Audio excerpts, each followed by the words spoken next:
Wie oft hat man sich das schon gewünscht? Das ist Weltpremiere im RS3. Jetzt geht's raus auf die Teststrecke. Leute, ich sitze in einem RS3.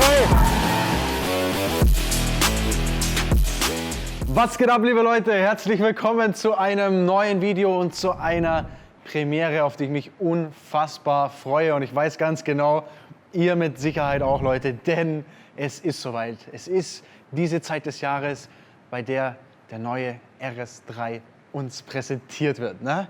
Wie gut ist es, Leute? Ich glaube, bei der Audi-Palette brauchen wir nicht drüber reden. Für jeden, der den Einstieg in die RS-Welt will, der da mal reinschnuppern will und Zugang zu dieser Sportlichkeit haben will, da ist der RS3 genau das Richtige. Und heute gibt es die neue Generation. Jetzt muss ich dazu sagen, wir sind hier im Norden des Landes, in Lüneburg, besser gesagt. Hier hinter diesem Tor befindet sich der Sportback in Rot. Wir zeigen ihn, glaube ich, gleich noch. Aber ich zeige es euch ganz ehrlich, Leute. Komm mal hier mit mir her und mach einmal diesen Frame, dass man das Auto hier so sieht. Ich weiß, dass eigentlich, also normalerweise ist die Verteilung Sportback zu Limousine 70-30. Also 70 kaufen sich einen Sportback, 30% die Limousine. Ich werbe dafür, dass sich das ein bisschen ändert, weil ich sag euch eins, das Ding hier ist abartig. Und ich habe auch gesagt, wir drehen hier heute zumindest mal im Stand mit der Limousine, weil die so brachial gut aussieht. Ich bin echt geflasht. Ne? Das Ding steht hier in einer Farbe, das heißt Kia Lamy Grün. Das kommt natürlich schon sehr extrem und, glaube ich, tut dem Auto jetzt auch für die Präsentation gut. Ne? Das ballert, das ist massiv. Komm mal mit hinter. Ich glaube, eins muss man schon mal vorweg sagen. Wir werden gleich noch uns den lieben Rolf, den Rolf im Schafspelz, ihr kennt ihn bestimmt noch, dazu holen, der ja mittlerweile hier Vertrieb und Marketing leitet bei Audi Sport. Der wird uns noch einiges sagen können, aber ich glaube, einfach damit wir schon mal hier so in den Flow kommen. Komm einmal mit mir hier runter. Jetzt sagt mir bitte nicht, dass dieses Heck nicht bombengeil ist. Wie ist es? Ist bombengeil. Ja, so schaut es nämlich aus, ey. Ohne Witz, hammermäßig gutes Heck. Dieses Auto steht da. Ich fühle es gerade komplett. Ich hoffe, ihr daheim auch. Ist natürlich auch perfekt ausgeleuchtet. Wunderschön. Ich glaube, eins fällt einem direkt auf, die Verbreiterung ist massiv geworden. Ne? Das haben wir schon gesehen, dass Audi da etwas breiter geht und extremer wird. Auch beim RS6, RS7 vor allem hat man gesehen, da passieren Sachen. Und auch hier, wenn du davor stehst, hast du schon das Gefühl, wow, das ist eine ganze Menge. Es sind über 30 mm Verbreiterung an der Vorderachse. Ich glaube 33 genau. Also das ist sehr, sehr wild, Leute. Und damit ihr jetzt vom Sabbern ins nächste Sabbern kommt, hauen wir euch ein paar richtig fette Bilder rein und holen uns dann den Rolf dazu, der uns auch noch mal ein bisschen erzählen wird, was sich Audi so bei diesem Auto gedacht hat und was so die Highlights sind. Deswegen jetzt, Leute, lehnt euch zurück, genießt das Leben. Jetzt kommt der Porn. Viel Spaß.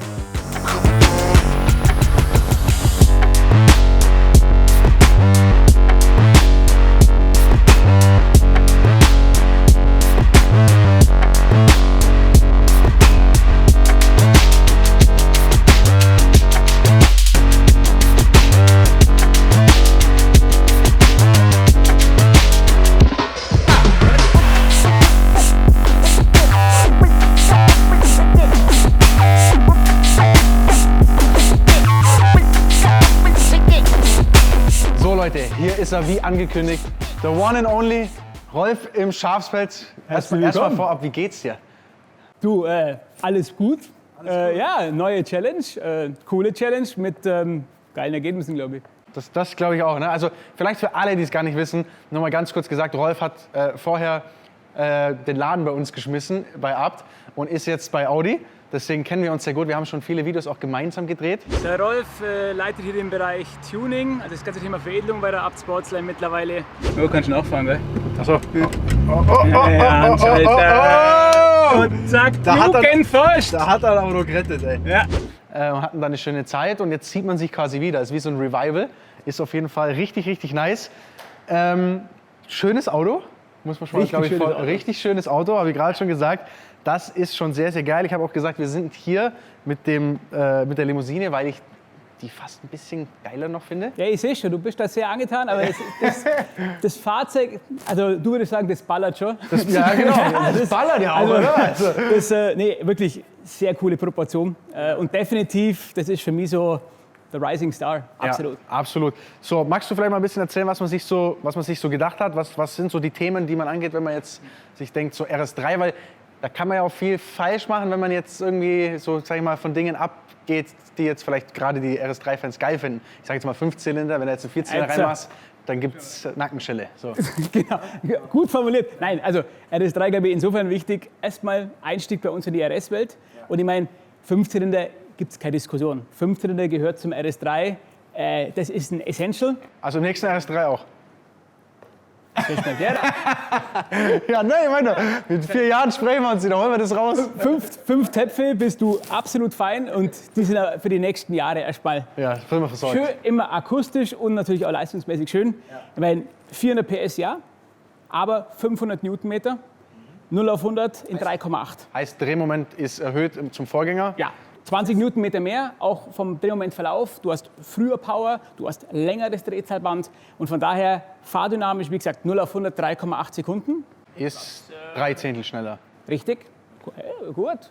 Du Ja, hast sehr gut, aufgepasst, sehr gut. Nein, und vor allen Dingen wichtig, VMAX 290 km/h in Verbindung mit dem Dynamikpaket. Das ist immer best in class. Also ganz wichtig beim RS3, Fahrdynamik, weil das wollen die Leute. Checken wir übrigens gleich noch, Leute. Wir gehen gleich noch eine Runde fahren draußen. Also bleibt Und dran. dann wird geht spannend. das Grinsen. Dann geht's rundum. Ja. Definitiv. Also- Nein, ich glaube, die grinsen jetzt schon. Da bin ich grinse jetzt schon.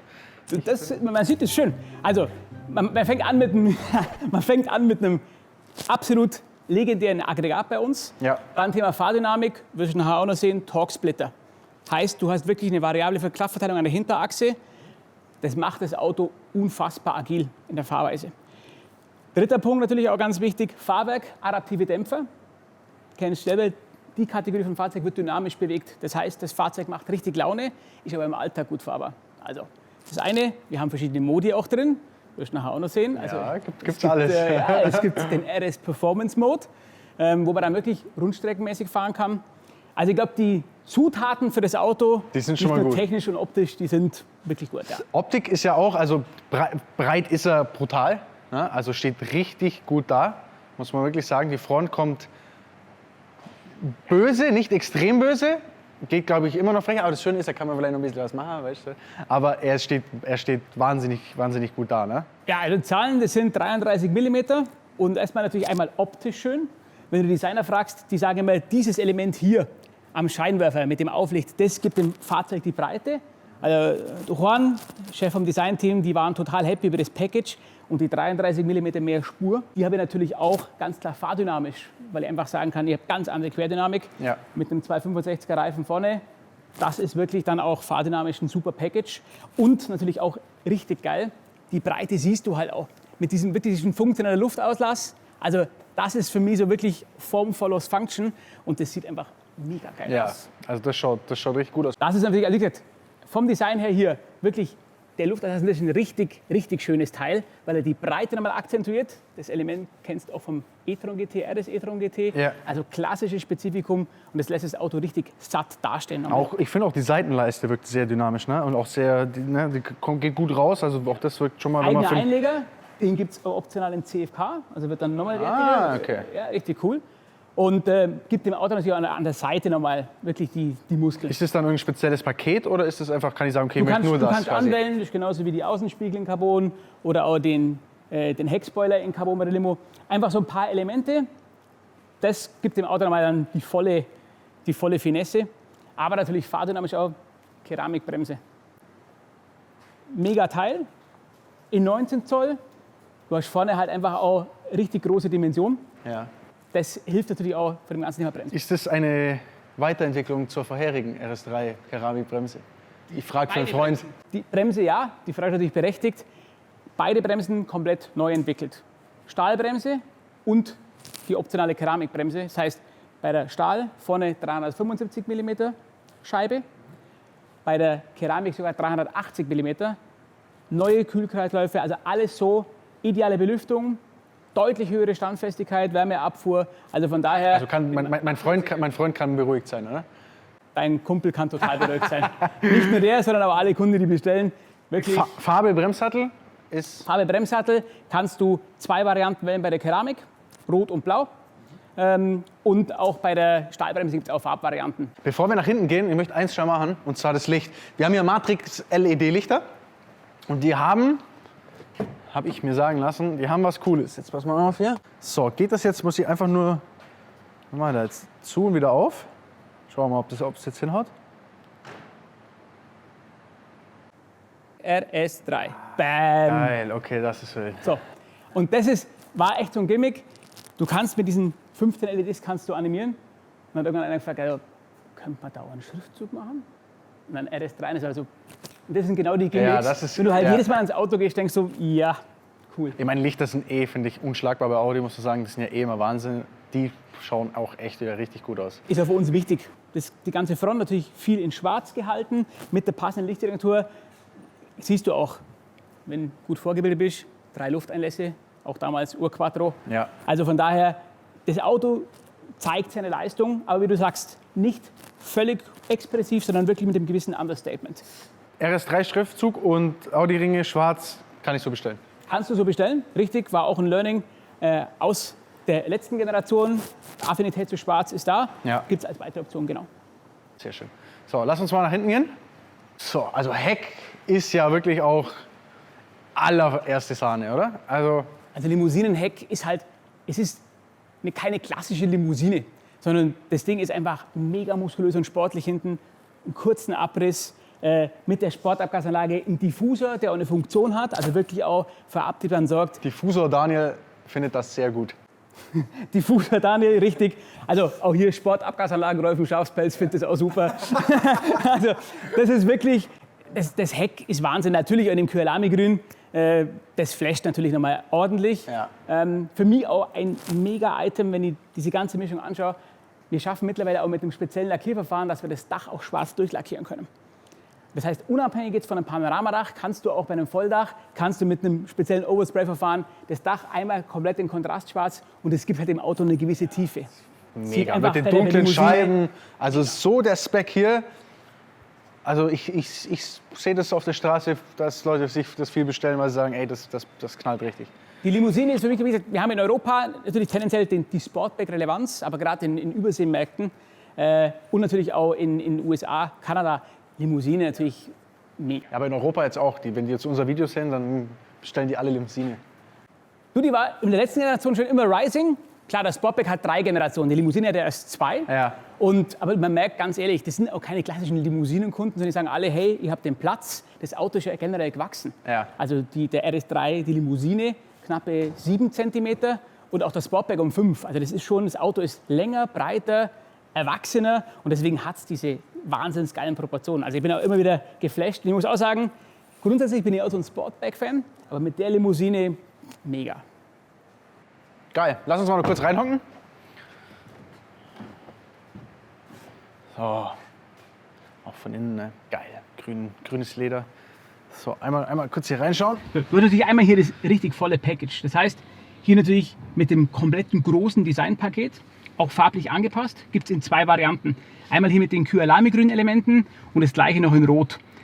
Wir haben natürlich einmal das Rot, ist ja der Klassiker, den du kennst. Ja. Hier Kyalami-Grün, was ich immer noch eines der genialsten Items finde. Du hast hier eine Lamelle in der Exterieurfarbe bei Kyalami-Grün. Ist für mich so ein Spektrum, wo ich sage, das macht immer wieder Freude. Ja. In Kombination auch mit diesem ganzen CFK hier, den auflegt. Das ist für mich wirklich eine gelungene sportliche Kombination.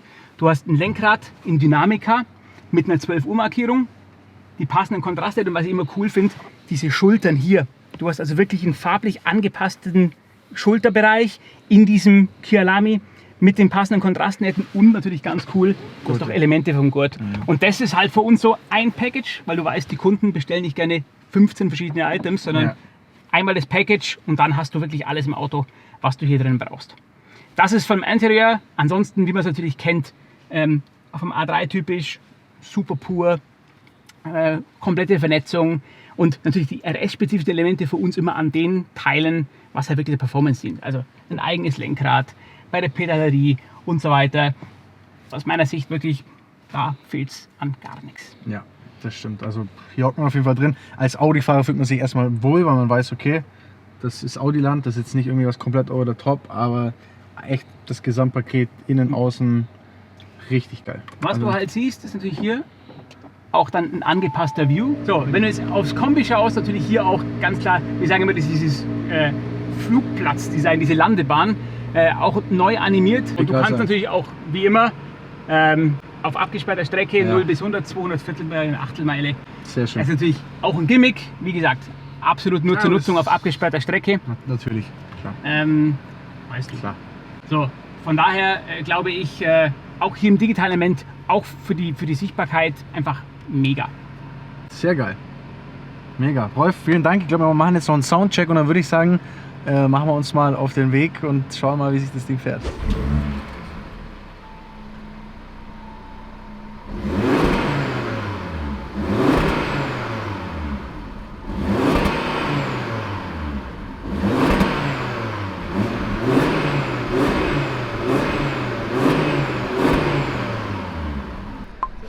Ich muss Soundchecks im Netz.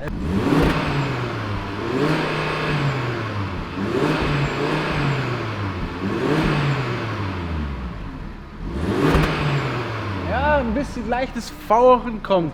Also Leute, Thematik kennen wir, OPF, den Stand kann man nicht so hoch drehen. Auch wenn man den Motor startet, gibt es mittlerweile Verordnungen, dass es nicht so richtig scheppern darf und. Es ist nicht super laut, es klingt immer noch nach einem 5-Zylinder.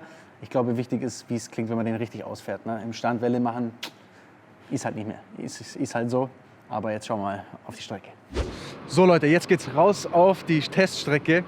Ich darf leider nicht selber fahren. Ne? Das ist hier so ein bisschen eine Vorschrift, weil man will ja nicht, dass irgendwas kaputt geht und dann kommen ja viele andere Leute auch.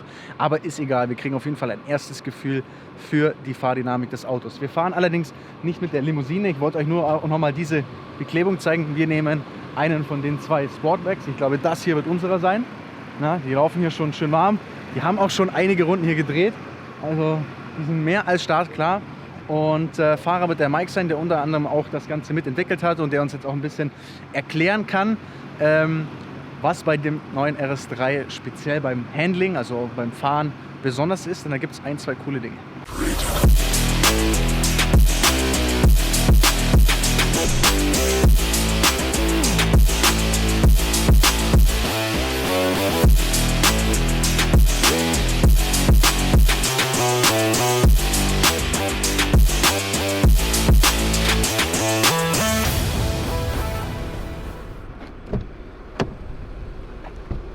So, hallo erstmal Mike. Hallo, servus Daniel. Freut mich am Start zu sein. So, du zeigst uns jetzt, wie das Ganze hier funktioniert, fahrdynamisch. Genau, jetzt kommt die Fahrdynamik. Einfach mal 3 Runden mit unserem RS3 in allen 3 Modis. Also, was heißt allen 3? Wir haben natürlich 7 Modis. Einen RS-Performance-Modus. Wir haben ein paar, die wir quasi vernachlässigen. Effizienz brauchen wir nicht so viel wahrscheinlich, Komfort auch nicht. Genau. Aber Auto und Dynamik sind unsere Normalmodis, die wir auch aus jedem anderen Modell kennen. Ja. Dann haben wir natürlich den RS Individual, wo man alles nochmal selber einstellen kann, inklusive auch dem Torque-Splitter, dem Fahrwerk, wenn es verbaut ist. Unseren RS Performance, unser Rennstreckenmodus und den RS Torque Rear, unser Driftmodus. Sehr schön. Wir fahren heute den RS Performance Modus, den Dynamik-Modus und den RS Torque Rear. Top. Dann würde ich sagen, starten wir mal. Du hast auch schon ein paar Kilometer auf dem Buckel. Ich habe schon ein paar Kilometer auf dem Buckel. Wir beginnen bei dem Ganzen jetzt mit einem Launch Control Start. Da haben wir uns unsere neue Launch Control Ampel, die man schön sehen kann gleich hier im Tacho. Das heißt, wir haben das rote bei den 7000 und ein Drehzahlmesser. Ja. Dann kommt gelb, grün, dann kommt der Schaltblitz. Wenn der Schaltblitz da ist, haben wir volle Motorleistung. Also dann haben wir vollen Ladedruck und können quasi losstarten. Das ist ja auch geil. Weil das habe ich mich so oft gefragt, warum das nicht gemacht wird. Also das Mach mal gerade aufs G-Meter. Das nullen wir jetzt auch nochmal. Das Ganze. Und dann würde ich sagen, starten wir einfach los in die erste Runde. Perfekt. Schön zu sehen. Jetzt kommt der Schaltblitz. Ja,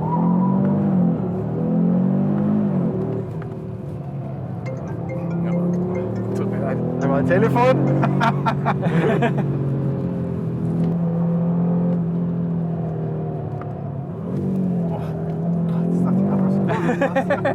Ja, es ist so gewollt. Aber wie man schön sieht, man kann zwar untersteuern reinfahren, aber ich kann schön übers Gaspedal. Jetzt lasse ich ihn leicht untersteuern, aber wenn ich nicht möchte, sage ich, okay, ich gehe aufs Gas. Und das ist halt der Performance-Modus.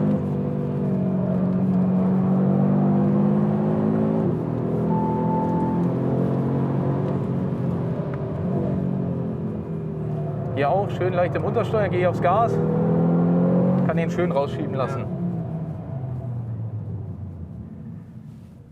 So, jetzt kommen wir zum nächsten Modus. Das ist unser Dynamik-Modus. Ich bin ein bisschen warm geworden. Ja. Jetzt machen wir das Ganze so, dass wir ein bisschen mehr vom Heck rauslassen. Immer aber nur bis zu einem bestimmten Winkel und das Fahrzeug wieder zurückholen quasi. So wie es auch im Nassen in der Animation zu sehen war. Ja. Also auch sobald, wie wenn der Kunde irgendwas schnell am Lenkrad macht, schnell vom Gas geht oder so, versuchen wir den Wagen zurückzuholen. Und diesen Gegenpendler, den man ja kennt, gerade beim Übersteuern, den haben wir komplett weggenommen, solange wie die Physik das natürlich zulässt. Auf nasser Fahrt oder auf dem Eis wird es natürlich dann mal schwierig, weil die Räder keine Haftung haben. Ja. Aber auf der normalen Straße bekommt man den einfach nicht. Er kommt raus, er kommt zurück und wird einfach sauber zurückgeholt über die beiden Hinterräder. Okay. Dann würde ich sagen, starten wir mal in die Dynamikrunde.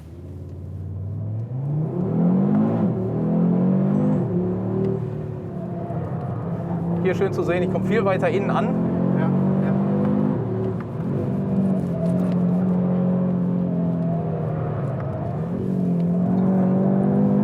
Ich muss jetzt leicht gegenlenken. Auch hier, ich bin immer ganz innen am Curb und kann den Wagen aber auch, wenn ich es möchte, jetzt über das Gaspedal. Okay, das ist geil. Das ist geil. Über das Gaspedal dahin steuern. Okay, das ist absolut, das ist Weltpremiere im RS3 auf jeden Fall. Das habe ich noch nie gesehen. So. Genauso hier, ich sehe meine Gänge gerade nicht. Genauso hier. Schön einfach über das Gaspedal, wenn der Platz da ist. Also da muss man auf jeden Fall schon mal sagen, geil. Sehr gut, freut mich. Das ist, Aber jetzt kommt die Steigerung. Jetzt kommt unser RS Torque Rear. Ganz wichtig, man wird es gleich sehen, warum. Nicht auf öffentlichen Straßen nutzen diesen Modus. Wichtig auch, möglichst das ESC ausschalten, um volle Funktionalität zu haben, weil das ESC holt einen dann doch sicherheitshalber wieder zurück. Wenn ich diesen Modus aktiviere, geht das ESC auch wieder in den Sportmodus zurück. Das haben wir nochmal als Sicherheit eingebaut, um einfach zu sagen, wenn dann doch einer aus Versehen hier rumgedrückt hat und er ist im ESC off, er muss wirklich wissen, was er macht. Das heißt, ich muss selbstständig nochmal über den Knopf nochmal ins ESC off schalten, okay. um volle Funktionalität zu haben. Und dann würde ich sagen, starten wir. Jetzt bin ich gespannt. Jetzt bin ich richtig gespannt.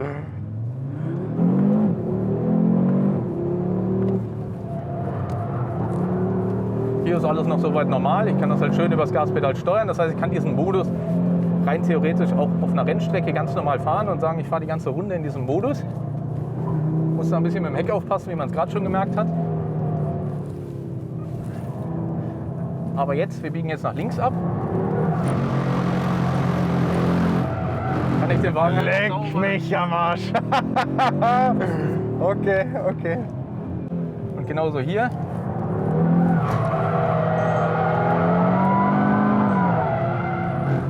Kann ich den Wagen genau dahin zirkeln, wo ich ihn haben will.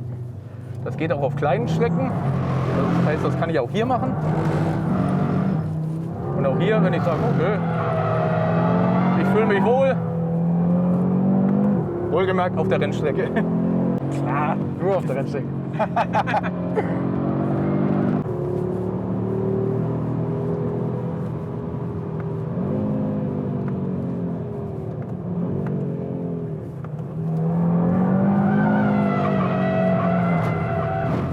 Ich kann den Wagen auch sauber dahin zirkeln, wo ich hin möchte. Und jetzt gibt es noch den grünen Abschluss.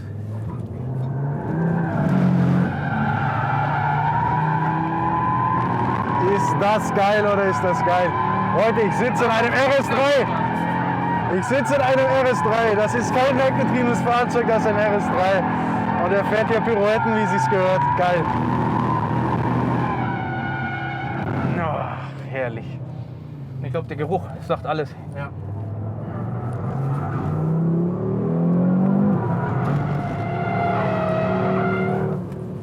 Das waren 3 Runden mit unserem RS3. Geil. Das waren 3 sehr geile Runden vor allem. Also erstmal auf jeden Fall Respekt, du kannst sehr gut Auto fahren.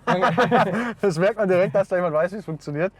Und es ist mega. Also es ist für mich genau das, was diesem Auto immer schon gefehlt hat. Also mega, mega cool. Ich bin ein bisschen traurig, dass ich nur Beifahrer sein darf, muss ich ganz ehrlich sagen. Ich kann es verstehen. Ich wäre es genauso. Aber eine Zeit wird kommen. Sie wird Ja, kommen. die wird kommen, die wird kommen. Also Leute, ich glaube, man kann eins sagen, Adrenalin ist da, auch wenn ich nur Beifahrer war, aber das kommt noch. Das holen wir alles nach. Ich muss sagen, ich bin jetzt erstmal froh, dass wir hier sein dürfen, dass wir das auch mal erlebt haben, wie sich das so anfühlt, in einem RS3 auch mal endlich richtig quer zu gehen. Ey, ganz ehrlich, wie oft hat man sich das schon gewünscht? Wie oft hat man mir gesagt, ihr RS3-Fahrer könnt das nicht? Jetzt geht das. Das finde ich schon mal mega geil. Ich glaube, optisch stehen die beiden sehr gut da. Jetzt haben wir auch mal der Vollständigkeit halber den Sportback für euch hier am Start in komplettem Rot. Wir brauchen nicht diskutieren, es sind beides wunderschöne Autos. Die ähneln sich ja eh extrem, also die Front ist alles identisch. Ich persönlich, sage euch ehrlich, ich stehe halt ein bisschen mehr auf die Limousine. So wie die da steht, im Gesamtkonzept finde ich das ein bisschen geiler. Vor allem auch was das Heck angeht, das gefällt mir persönlich bei der Limousine einfach besser. Aber wirklich, das ist absolute Geschmackssache. Ich bin mir ziemlich sicher, dass es Spaß machen wird, mit diesem Auto zu fahren und richtig Attacke zu machen. Und vor allem, glaube ich, ist ein Auto, das ja, wieder vielen Leuten Freude machen wird und das auch uns in der Firma tuning-technisch eine Freude machen wird. Denn eins muss man schon sagen, es haben natürlich, glaube ich, viele damit spekuliert, dass ein bisschen mehr Pferdestärken da am Start sind. Jetzt sind es 400 PS geblieben, aber da lässt sich noch ein bisschen was machen.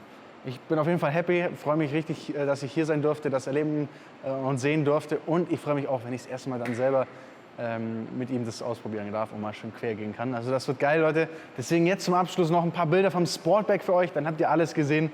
Bin sehr gespannt, was ihr zum Auto sagt oder zu beiden Autos sagt. Schreibt es gerne rein. Wenn es euch gefallen hat, lasst ein Like da. Danke für den Support.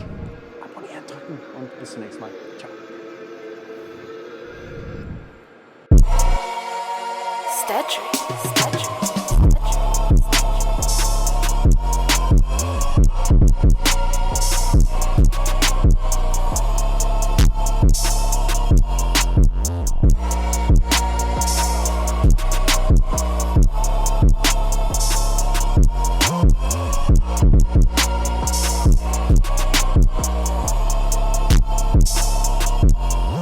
They said they want some of that raw shit, turn it up.